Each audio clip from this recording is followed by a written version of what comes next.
Hello दोस्तों, कैसे हो आप सभी लोग। आशा करता हूँ अच्छे होंगे। तो दोस्तों, पहले जो कल पढ़ा था उसका रिवीजन करते हैं। उसके बाद हम कुछ नए क्वेश्चनों पर चर्चा करते हैं। तो दोस्तों, पहला हमारा क्वेश्चन है कि भारत में जल निकायों की पहली बार जनगणना हुई।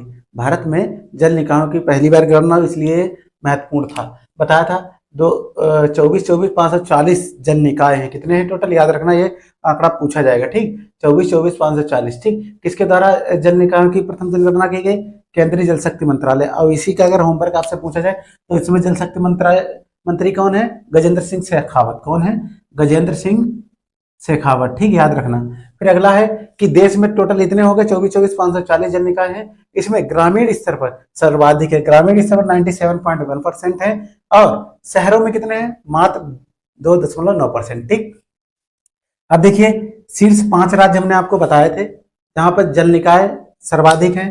आपका पश्चिम बंगाल, उत्तर प्रदेश, आंध्र प्रदेश, उड़ीसा, असम। फिर से देखिए, पश्चिम बंगाल, उत्तर प्रदेश, आंध्र प्रदेश, उड़ीसा, असम, ये हो गए 5 शीर्ष राज्य जहां पर जल निकायों की संख्या सर्वाधिक है। ठीक, अब शहरों में अगर देखा जाए कि किस राज्य में के शहरों में सर्वाधिक है, तो नंबर 1 पर पश्चिम बंगाल आएगा। शहरों में पश्चिम बंगाल है। फिर दूसरे स्थान पर तमिलनाडु है। शहरों में पहले पर पश्चिम बंगाल, दूसरे पर तमिलनाडु, फिर तीसरे पर केरल। अब बहुत ही महत्वपूर्ण है, चौथे पर कौन है? अगर शहरों की बात की जाए, शहरों में चौथे नंबर पर आता है जल निकायों के संबंध में कौन? उत्तर प्रदेश। ठीक, कौन आता है? उत्तर प्रदेश। अब ग्रामीण स्तर की बात करते हैं, तो ग्रामीण स्तर पर आप बात करें, पश्चिम बंगाल पहले पर है, उत्तर प्रदेश दूसरे पे है। तो हमने बताया था शीर्ष 5 राज्यों में पश्चिम बंगाल, उत्तर प्रदेश है। और ग्रामीण में भी पश्चिम बंगाल, उत्तर प्रदेश है। ठीक, अब यहां से देखिए, तीसरा आपका आंध्र प्रदेश हो जाएगा ग्रामीण में, चौथा उड़ीसा, फिर आपका असम। तो देखिए, जो आपका ग्रामीण है, यहां से एक बात याद रखिए, जो आपका शीर्ष 5 राज्य ये हैं, उनका क्रम ग्रामीणों में भी सेम है। ठीक, जैसे पश्चिम बंगाल, उत्तर प्रदेश, आंध्र प्रदेश, उड़ीसा, असम, ये हो गए शीर्ष राज्य। आप देखिए ग्रामीण में भी देखिए, पश्चिम बंगाल, उत्तर प्रदेश, आंध्र प्रदेश, उड़ीसा या असम। तो याद रखना, तो ये वाला इससे याद रखना। ठीक, जो शीर्ष में है वही ग्रामीण में, सिर्फ शहर का आपको याद करना है। शहर में दूसरे पर तमिलनाडु आ जाएगा, पहले पर पश्चिम बंगाल है ही, फिर तीसरे पर केरल, चौथे पर आपका उत्तर प्रदेश हो जाएगा। क्लियर। अगला क्वेश्चन है हमारा, केरल।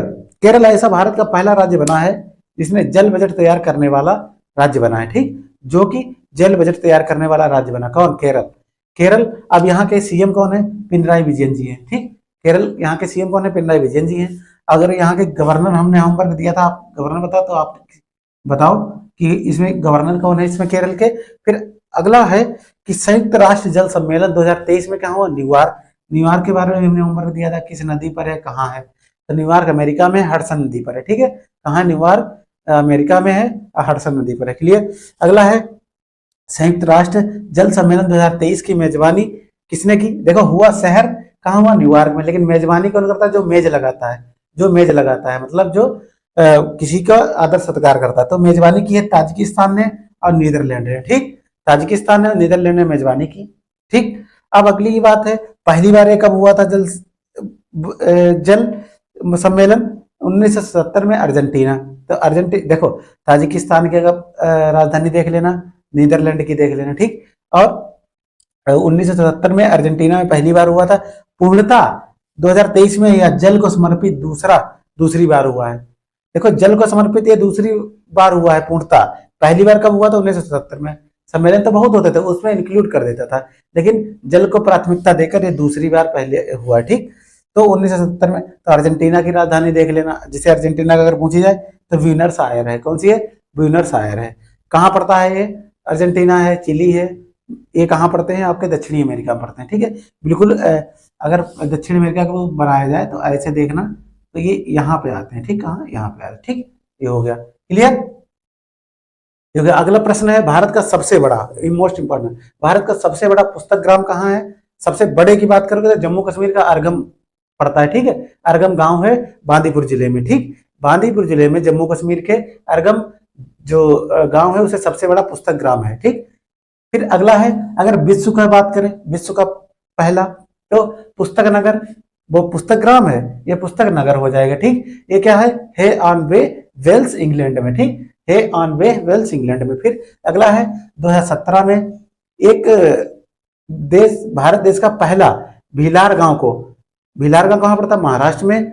और सतारा जिला है। ठीक, 2017 में इसे देश का पहला बनाया गया था। लेकिन सबसे बड़े की बात करोगे तो अरगम जम्मू कश्मीर, बांदीपुर जिला है। ठीक, फिर 2022 में क्या हुआ, झारखंड के जामताड़ा जिले में, झारखंड का जामताड़ा जिले में हर गांव में पुस्तकालय, झारखंड का जामताड़ा जिला है, ठीक, उसमें क्या है, हर गांव में पुस्तकालय स्थापित करने वाला देश का पहला जिला बना। ठीक, ये हो गया। तो कितने क्वेश्चन हो गए, 1 2 3 4। पांचवा देखिए, पांचवा क्या है, देखिए एक ही पॉइंट को लेकर सब क्लियर हो रहा है। फिर है केरल में धर्मदम को भारत का पहला पूर्ण पुस्तकालय निर्वाचन क्षेत्र, तो ये आपका निर्वाचन क्षेत्र हो गया। अगर निर्वाचन क्षेत्र पूछेगा तो केरल का धर्मदम पूछेगा। अगर जिला पूछेगा तो जामताड़ा जिला झारखंड का। अगर देश का पहला पूछा जाएगा तो आपका भिलारगांव हो जाएगा महाराष्ट्र का। और सबसे बड़ा पूछा जाएगा तो जम्मू कश्मीर का अरगम जिला हो जाएगा। विश्व का तो है आन, वे बता ही दिया आपको। फिर अंतिम प्रश्न हमारा अरावली। अरावली जो है 540 बिलियन वर्ष पुरानी पर्वत श्रृंखला है, याद रखना, विश्व की सर्वाधिक पुरानी। तो अरावली को ध्यान में रखते हुए अरावली ग्रीन वॉल परियोजना की शुरुआत की गई। किस दिन की गई, जिस दिन अंतर्राष्ट्रीय वन दिवस मनाया जाता है 21 मार्च को। तो 22 मार्च को क्या मनाया जाता है, 22 मार्च को जल दिवस, 22 अप्रैल को पृथ्वी दिवस, 22 मई को विश्व जैव विविधता दिवस। ठीक, याद रखना। फिर क्या है, अरावली ग्रीन वॉल परियोजना, क्लियर। इसमें क्या है, अरावली किन राज्यों में पाई जाती है, 4 केंद्रशासित प्रदेशों में पाई जाती है।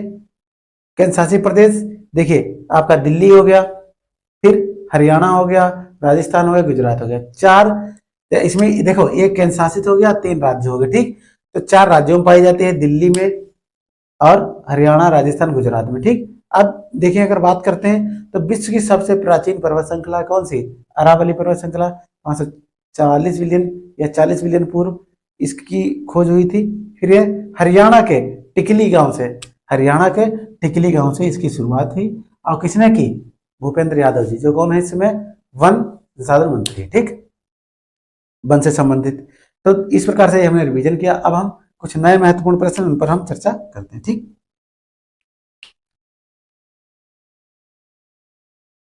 पता है आपको जो दृष्टि मैगजीन की जो चल रही है, सीरीज चल रही है, उसको धीरे धीरे हम लोग आगे कर रहे हैं। पहले आपको रिवीजन कराया जो भी महत्वपूर्ण प्रश्न थे, और आज का जो महत्वपूर्ण हमारा प्रश्न होंगे उस पर हम चर्चा करेंगे। तो दोस्तों, इस समय सबसे पूरे देश में ज्वलंत मुद्दा है, जो राष्ट्रीय स्तर का दर्जा प्राप्त हुई जो पार्टी है, अभी हाल ही में सबसे जल्दी कम समय में जिसने राष्ट्रीय स्तर का दर्जा प्राप्त किया, जिस पार्टी ने, उसका नाम आम आदमी पार्टी है।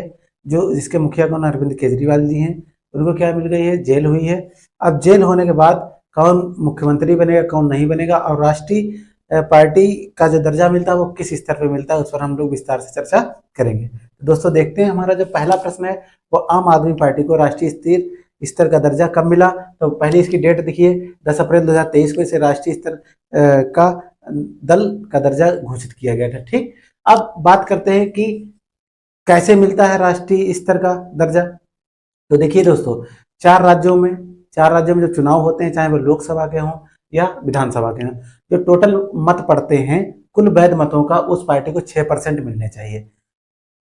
चाहे लोकसभा को या विधानसभा को, जितने भी मत पड़े हैं उनके कुल वैध मतों का 6% उस पार्टी को मिलेगा, तो उसे राष्ट्रीय स्तर का दर्जा घोषित कर दिया जाएगा। ठीक, अब इसमें क्या है, लेकिन यहाँ पे है लोकसभा में 4% सीटें होनी चाहिए, लोकसभा में 4% सीटें होनी चाहिए, ये एक कंडीशन है। तो पहला है कुल वैध मतों का, चाहे वो लोकसभा का हो या विधानसभा को, मतों का 6% वोट मिले। दूसरा है लोकसभा में 4% सीट होनी चाहिए।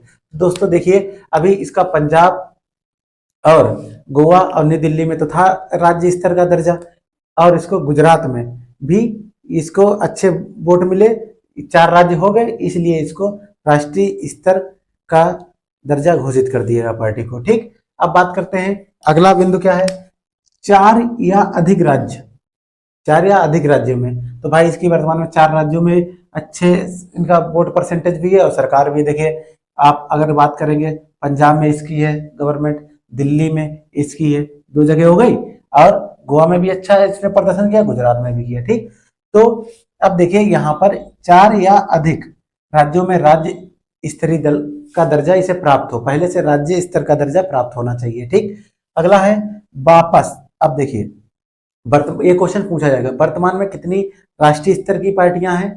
तो वर्तमान में पहले कितनी थी? 8 थी, और इसको मिल गया 9 हो गई थी।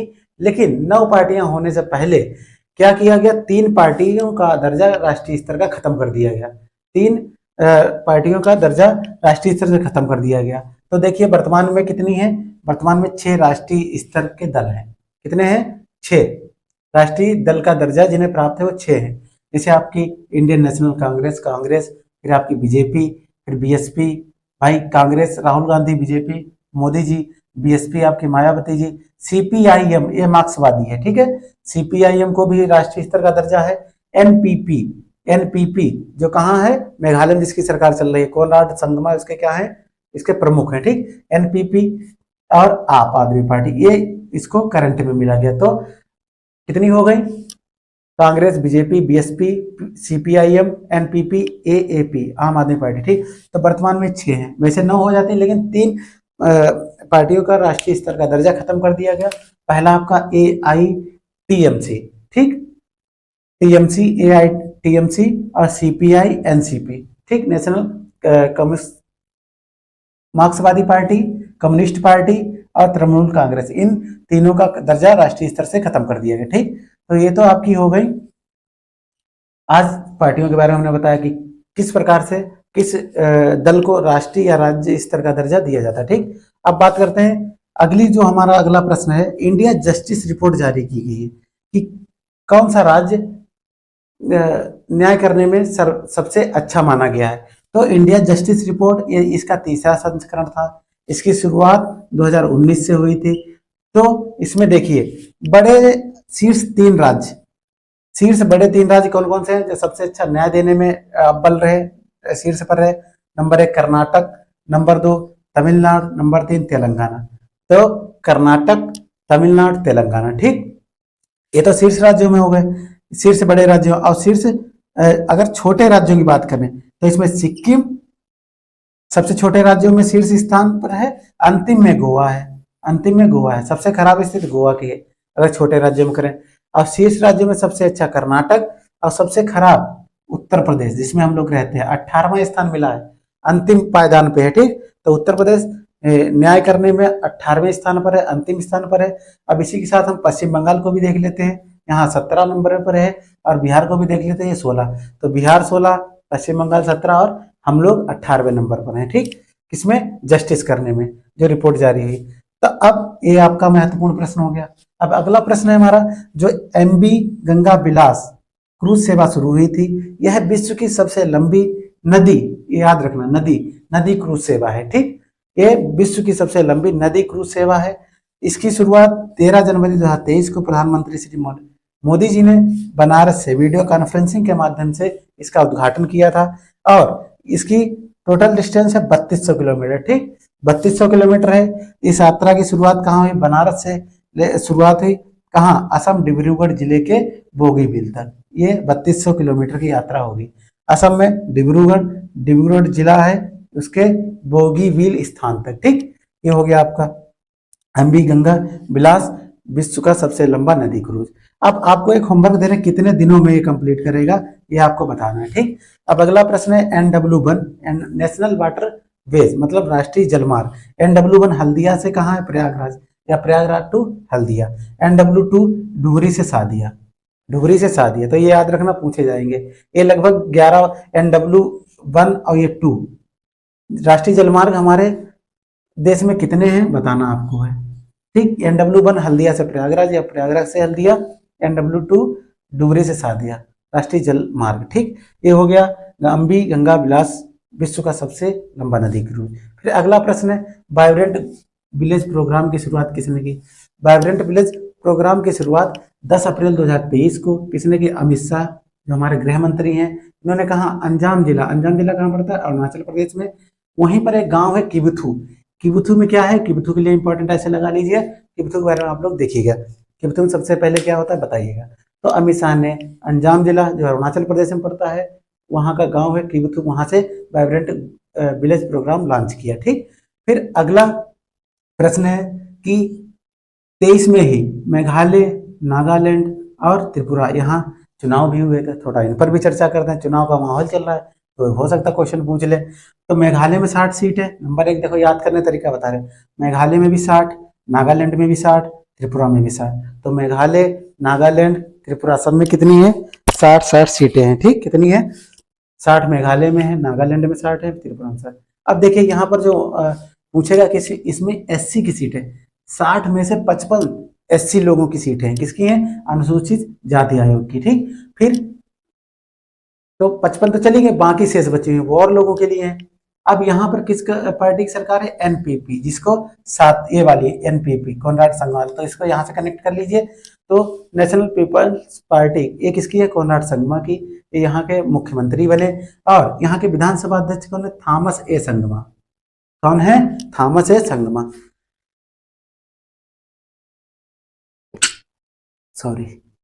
तो कौन है? थॉमस ए संगमा यहाँ के विधानसभा अध्यक्ष हैं। ठीक, अगला नागालैंड देख लीजिए। नागालैंड में भी 60 सीटें हैं। 60 में से 59 सीटें एसटी को हैं, अनुसूचित जनजाति आयोग को। ठीक, अनुसूचित जनजातियों को 59 सीटें, 60 में से 59, एक बची खाली। यहाँ पर किस पार्टी की सरकार है? एनडीपीपी। इसकी फॉर्म देख लीजिएगा। नेफिरियो यहाँ के मुख्यमंत्री बने हैं। कौन बने हैं? नेफिरियो मुख्यमंत्री बने हैं। यहाँ के विधानसभा अध्यक्ष कौन है? सेरिगेन लोंग कुमेर। सेरिगेन लोंग कुमेर, ये आपके क्या है? यहाँ के विधानसभा अध्यक्ष हैं। ठीक, अब त्रिपुरा की बात करते हैं। त्रिपुरा जो है बांग्लादेश से तीन ओर से घिरा हुआ है। ठीक, मात्र एक भारतीय राज्य जो अंतर्राष्ट्रीय सीमा के तीनों तरफ से घिरा हुआ है। ठीक, यहाँ पर भी 60 है। 60 में 10 एससी की हैं और 20 एसटी की हैं। क्लियर। और यहाँ पे किस पार्टी की सरकार है? आईपीएफटी, याद रखना, आईपीएफटी, इसकी फुल फॉर्म याद कर लीजिएगा।